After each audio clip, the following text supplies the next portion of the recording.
الغیث من بعد ما قنطوا۔ قرآن نے بیان فرمایا دنیا کے سارے لوگ اپنی زندگی سے مایوس ہو چکے تھے، بارش نہیں ہو رہی تھی، بھوکے پیاسے مر رہے تھے۔ ایسے موقع پر اللہ نے مہربانی کیا اور اپنا فضل و کرم کر کے غیث برسا دیا۔ تو جان بچانے کے لیے بالکل خطرناک موقع پر اللہ کی رحمت جو جوش میں آتی ہے اور پھر اللہ تعالی بارش جو برسا دیتا ہے، مایوسی سے جان آ جاتی ہے قوم میں، لوگوں کو امیدیں زندگی کی امیدیں بن جاتی ہیں۔ اللہ تعالیٰ نے ایسی بارش کو غیث کہا ہے۔ نبی علیہ السلام جو علم لے کر کے آئے کتاب و سنت کا، دین کا، شریعت کا، اس کی تشبیہ اللہ کے نبی علیہ السلام نے غیث سے دیا۔ جس طرح سے بارش نہ بارش نہ برسے تو ساری زمین خشک ہو جاتی ہے، ساری دنیا ہلاک و برباد ہو جاتی ہے۔ اسی طرح سے اگر دنیا سے کتاب و سنت کا علم اٹھ جائے، شریعت اٹھ جائے، تو انسان کفر و شرک و ضلالت میں پڑ جاتا ہے، انسان سیدھے جہنم کا مستحق ہو جاتا ہے، انسان جو ہے جنت میں جانے کے لائق نہیں رہ جاتا۔ اسی لیے ہمیں بات یاد آئی اور یاد رکھنے کی چیز ہے، انہی آیات اور انہی احادیث کی روشنی میں امام احمد بن حنبل رحمت اللہ علیہ، اللہ ان کی قبر کو نوروں سے بھرے، وہ کہتے تھے کہ ایک انسان کو کھانے کی، پینے کی، کپڑے کی جتنی ضرورت ہوتی ہے، اس سے زیادہ اسلام باقی رکھنے کے لیے ایک مومن کو دین اسلام سے دینی علوم کی ضرورت پڑتی ہے۔ ایک انسان جس طرح سے بغیر پانی اور کھانے اور غذا کی جیسے انسان زندہ نہیں رہ سکتا، ایسے بغیر علوم شرعیہ کے انسان کا دین اور ایمان دنیا میں باقی نہیں رہ سکتا۔ اس آیت اور اس حدیث کی روشنی میں آپ حضرات نے سمجھ لیا ہوگا کہ علوم شرعیہ کی کتنی ضرورت ہے۔ اور ایک بات اور بتائیں، اگر تاریخ اٹھا کے دیکھیں گے، اس دنیا میں کفر و شرک، بدعات اور ضلالت اور گمراہی اسی وقت گڑائیاں لی ہیں اور دنیا میں عام ہوئی ہیں جب ان دنیا سے علوم شرعیہ اٹھ گیا اور لوگوں نے دین کا سیکھنا سکھانا ختم کر دیا، اسی وقت یہ دنیا تباہ اور برباد ہوئی ہے اور کفر و شرک کے ضلالت میں ڈوب گئی ہے۔ بلکہ یاد رکھو، یہ اگر آپ لوگ سننا چاہیں اور سننا چاہتے ہوں گے، اور بتا دینا بہتر ہے کہ اگر علوم شرعیہ ہمارے پاس نہ ہو تو نہ ہم اپنی ذمہ داری ادا کر سکتے ہیں، نہ آپ اپنی ذمہ داری ادا کر سکتے ہیں۔ ایک انسان پر اللہ کے حقوق ہیں، اس پر ماں باپ کے حقوق ہیں، اس پر اولاد کے حقوق ہیں، اس پر پڑوسی کے حقوق ہیں، دوست و احباب کے حقوق ہیں۔ ان حقوق کا پہچاننا علم کا محتاج ہے۔ جب تک انسان کے پاس کتاب او علم نہ ہو جو اللہ نے اپنے نبی کے ذریعے بھیجا، جس کو ہم کتاب و سنت کا علم کہہ رہے ہیں، جب تک وہ علم نہ ہو آدمی کبھی بھی کسی کا حق نہیں پہچان سکتا۔ نبی صحیح بخاری اور مسلم کا واقعہ ہے، آپ لوگوں نے بارہا سنا بھی ہو شاید۔ نبی علیہ السلام نے ارشاد فرمایا، پرانی امتوں میں یعنی نبی علیہ السلام سے دنیا میں آنے سے قبل ایک تاجر تھا، بزنس مین، بڑی تجارت کیا، جہاں تجارت کرتا نقصان اٹھاتا، جہاں ہاتھ ڈالا خسارہ ہوا۔ اب جیسے عام لوگوں کو کا ایک دستور ہے کہ مولوی کے پاس تو کبھی نہیں جاتے، جب کہیں کوئی پریشانی ہوتی ہے تو تعویذ کے لیے، دعا کے لیے پھر مولوی بڑا یاد آ جاتا ہے ان کو، اس وقت مولوی کے پاس بھاگتے نظر آتے ہیں۔ جہاں بھی بزنس کیا وہ انسان نقصان اٹھایا، خسارے میں گیا، کوئی فائدہ نہ ہوا، تنگ آ گیا تو ایک عالم دین کے پاس گیا اور اس نے کہا، حضرت میں بار بار بزنس کرتا ہوں لیکن پتہ نہیں کسی نے کیا کر دیا ہے، کوئی کرتا نہیں، آج جو دستور بنا ہے یہ ساری جہالت ہے، کوئی کچھ کرتا نہیں. اللہ اگر دینا چاہے تو دنیا میں کوئی آپ کو محروم نہیں کر سکتا, اور اگر محروم کر دے تو کوئی دے نہیں سکتا. لیکن مشکل کیا ہے, اگر ایک انسان کاروبار کیا اور کام نہ چلا تو لوگ کہتے ہیں کسی نے تمہاری بندش کر دی ہے. اللہ اکبر. بابا کی بندش اللہ رب العالمین کے دروازے کو بند کر دے. یہ سب بیکار فضول کی باتیں ہیں. نبی علیہ السلام فرماتے ہیں وہ شخص عالم کے پاس آیا اور آنے کے بعد کہا حضرت میں بڑا بزنس کرتا ہوں لیکن نقصان اٹھاتا ہوں, اب آپ کوئی ایسی ہمیں مشورہ دیں کیا کریں. وہ عالم دین سمجھ بوجھ رکھتے تھے. انہوں نے سوچا کہ یہ انسان تجارت اور کاروبار کرنے کی صلاحیت نہیں رکھتا, ورنہ کم سے کم کسی کاروبار میں تو کامیاب ہوتا. اس لیے انہوں نے رائے دیا میں تمہیں ایک ایسی تجارت کا مشورہ دیتا ہوں جس میں انشاءاللہ کبھی تمہارا خسارہ نہیں ہوگا. پڑھے لکھے عالم تھے. کہا وہ کون سی تجارت ہے؟ کہا کہ تم اللہ کے ساتھ تجارت کرو, دنیا والوں کے ساتھ تجارت نہ کرو. اللہ کے ساتھ تجارت کرو, کبھی نقصان نہیں اٹھاؤ گے. کہا اللہ تعالیٰ کے ہم مال کیسے سپلائی کریں گے, اور بڑا پریشان ہوا کیسے اللہ سے تجارت کریں. انہوں نے کہا اللہ سے تجارت یہ ہے کہ تم اب دنیا چھوڑ دو کاروبار, اللہ رب العالمین کی عبادت کرو, یہ جنت کی تجارت ہوگی. بہت تجارت کر چکے, ہر تجارت میں نقصان اٹھایا, لیکن اللہ تعالیٰ کے ساتھ اگر تجارت کرے گا جنت حاصل کرنے کی. یا ایھا الذین آمنوا قل هل ادلکم علی تجارت تنجیکم من عذاب علیم. قرآن نے اس کو تجارت قرار دیا ہے. بات سمجھ میں آ گئی اس کے. اس زمانے میں عبادت کرنے کا طریقہ یہ نہیں تھا کہ آپ لوگ یہاں فنکشن ہال میں ہیں, نماز کا وقت ہوا تو یہاں نماز پڑھ لیں. پہلی شریعتوں میں نماز پڑھنے کے لیے شرط تھی کہ مسجد ہی میں جا کر کے نماز ہوتی تھی, مسجد کے علاوہ کہیں کوئی نماز نہیں پڑھ سکتا تھا. تو عبادت کے لیے اس زمانے میں دستور یہ تھا کہ کہیں جنگلوں میں یا کہیں پہاڑوں میں جا کر کے آدمی ایک کمرہ بنا لیتا اور اسی کمرے میں رہ کر کے وہ عبادت کیا کرتا تھا.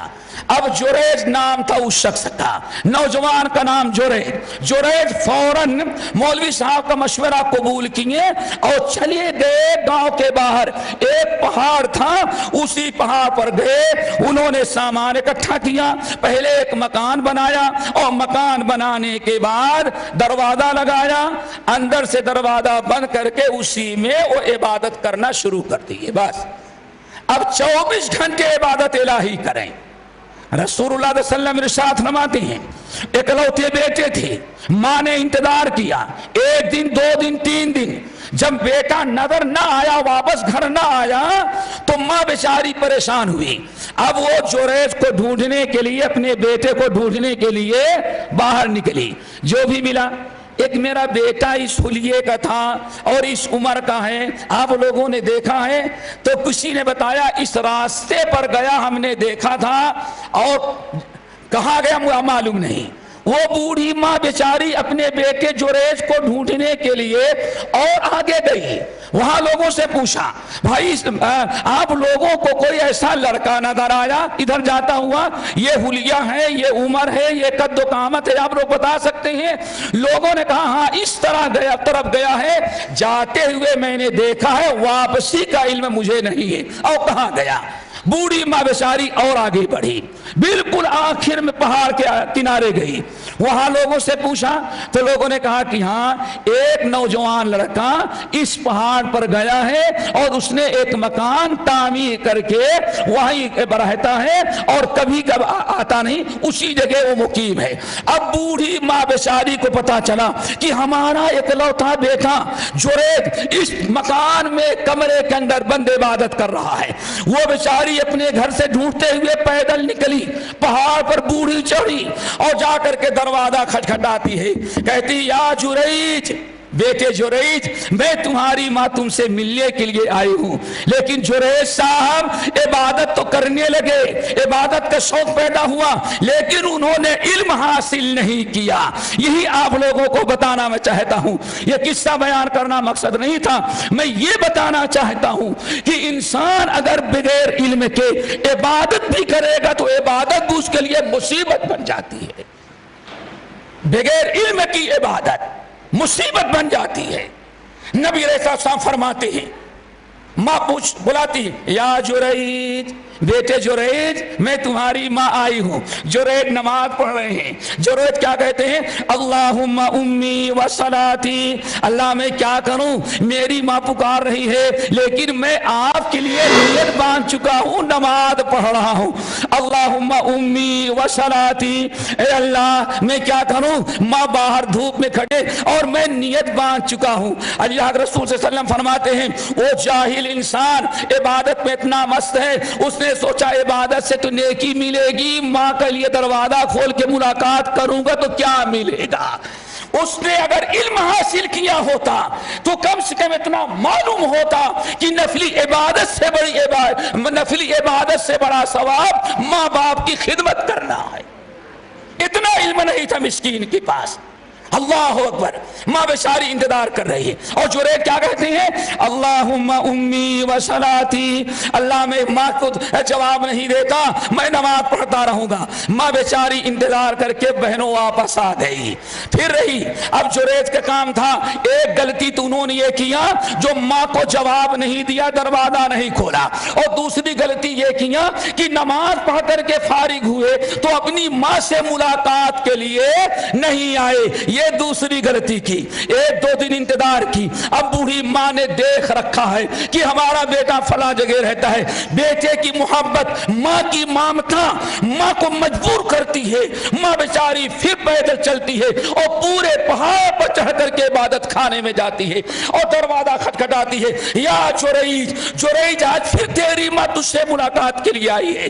لیکن نبی علیہ السلام فرماتے ہیں, او اللہ کا بندہ کہتا, اللہم امی و صلاتی, اللہ ماں بھی بڑی بیوقوف ہے, آتی ہے اسی وقت جب میں نماز پڑھتا ہوں. دیکھا, ابھی بھی ماں کو بیوقوف سمجھ رہا ہے اور اپنے آپ کو عقل مند سمجھ رہا ہے.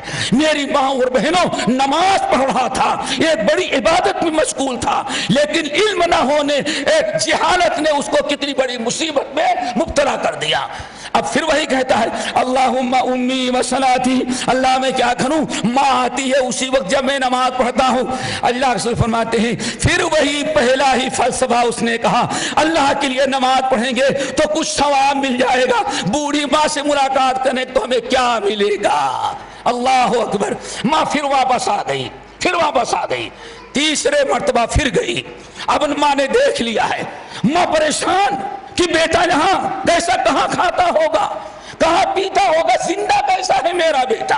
ماں کی مامتا مجبور کرتی ہے, لیکن اولاد کے دل میں رحم نہیں آتا. کیوں؟ اس کے نزدیک ایک ہی چیز ہے, اللہ کی عبادت میں سب کچھ رکھا ہے, ماں کی خدمت میں کیا ہے. پھر تیسری مرتبہ گئی ماں.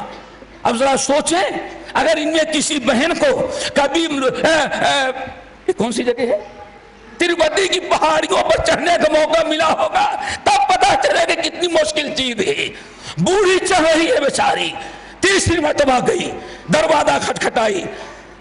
پھر جریج کہتے ہیں, ماں دروازے کے باہر, یا جریج, بیٹے جریج, تیری ماں تیسرے دن آئی ہوئی ہے. لیکن جریج صاحب, اور دوسرے لفظوں میں تو یہ کہتا ہوں, یاد رکھو پیاری بچیوں, فضائل بھی سیکھنا ہے اور مسائل بھی سیکھنا ہے. مشکل کہاں آئی, آج صرف فضائل سیکھا جاتا ہے, مسائل سیکھے نہیں جاتے. اور نبی فضائل بھی لے کر کے آئے تھے اور مسائل بھی لے کر کے آئے تھے.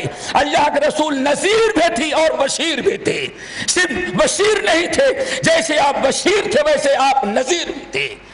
نبی علیہ السلام فرماتے ہیں, تیسرے دن پھر ماں نے وہی, بیٹے نے غلطی وہی کی, یا جریج, بیٹے جریج, تیسری مرتبہ تیری ماں ملنے کے لیے آئی ہے, نہ تو دروازہ کھولتا ہے نہ ماں سے ملنے کے لیے آتا ہے, کون سی عبادت تو کر رہا ہے. پھر جوڑے کیا کہتے ہیں؟ اللہم امی و صلاتی، اللہ میں نماز پڑھ رہا ہوں، ماں باہر کھڑی ہے، فآثر صلاتہ، نماز توڑ کر کے یا پوری کر کے اپنے ماں کو جواب نہ دیا، بلکہ اپنی ماں کو جواب نہ دیا، بلکہ نماز وہ پڑھتا رہا۔ اتنے میں ماں کو بڑا غصہ آیا۔ یاد رکھو یہ ہماری بچیاں بیٹھی ہیں، ماں باپ کی بد دعاؤں سے بچو، کبھی ماں باپ کی بد دعا نہ لینا۔ کیوں؟ نبی صلی اللہ علیہ وسلم فرماتے ہیں سراست لا ترد دعوتہم، اے لوگوں یاد رکھنا 3 قسم کے آدمی ہیں جن کی دعا اور بد دعا کو اللہ رد نہیں کرتا۔ ان میں سے ایک ہے وہ دعوت الوالدین، ماں باپ اپنی اولاد کے حق میں دعا کر دیں یا جل بھن کر کے ناراض ہو کر کے دکھی دل کے ساتھ بد دعا کر دیں تو اولاد کبھی دنیا میں پنپ نہیں سکتی، اسے ماں باپ کی بد دعا ضرور لگا کرتی ہے۔ اب وہ شاری ماں جو رے تو جاہل تھے ہی، ماں تو بیچاری امیہ تو تھی ہی، اس کو بھی بڑا غصہ آیا۔ نبی علیہ السلام فرماتے ہیں جب ماں واپس آنے لگی تیسری مرتبہ تو اس نے بھی بد دعا دے دی، اللہم لا تمتہ حتی تری الوجوہ المؤمسات، اے اللہ یہ نالائق بیٹا 3 مرتبہ آئی اور نہ دروازہ کھولتا ہے، نہ مجھ سے ملاقات کرتا ہے اور نہ گھر میری زیارت کے لیے آتا ہے، اللہ میں تنگ آ گئی اس سے، اے اللہ اس کو اس وقت تک موت نہیں دینا جب تک کہ کسی گندی عورت کے پھندے میں نہ پھنس جائے۔ ماں نے دعا بھی دی تو بالکل آر پار کر دیا، وہ بھی کوئی مختصر دعا نہ دی، چھوٹی دعا، ہاں ایسی دعا اس نے دے دی۔ نبی علیہ السلام فرماتے ہیں اور واقعی ایک بدماش عورت نے اس کو بچہ پیدا ہوا، لوگوں نے پوچھا کس کا ہے؟ کہا یہ جو عبادت کرتا ہے جریج کے، اللہ اکبر۔ اتنا کہتے ہی ساری پبلک ٹوٹ پڑی، اسے مارا، عبادت خانے کو جلایا اور اس کے ہاتھ پیر توڑے، اور وقت کا جو بادشاہ تھا اس کو پتا چلا، وہاں کے راجا کو، اس نے کہا اس کے پیر میں رسی باندھو اور اسی پہاڑ سے لے کر کے میرے محل میں تک منہ کے بر گھسیٹتے ہوئے نالائق کو لے کر کے آؤ۔ اللہ اکبر۔ نبی علیہ السلام منبر پر ہیں، قصہ بیان کر رہے ہیں اور آپ رو پڑے اور فرمایا اے لوگوں تمہیں معلوم ہے جریج نیک کام کر رہا تھا، لیکن جس کو نیک سمجھا تھا اس سے بڑی نیکی ماں کی خدمت تھی، معلوم ہے؟ پھر آپ نے روتے ہوئے کیا جواب دیا؟ بہنوں بچیوں ہے سننے کے لائق ہے، آپ روتے ہوئے فرمائے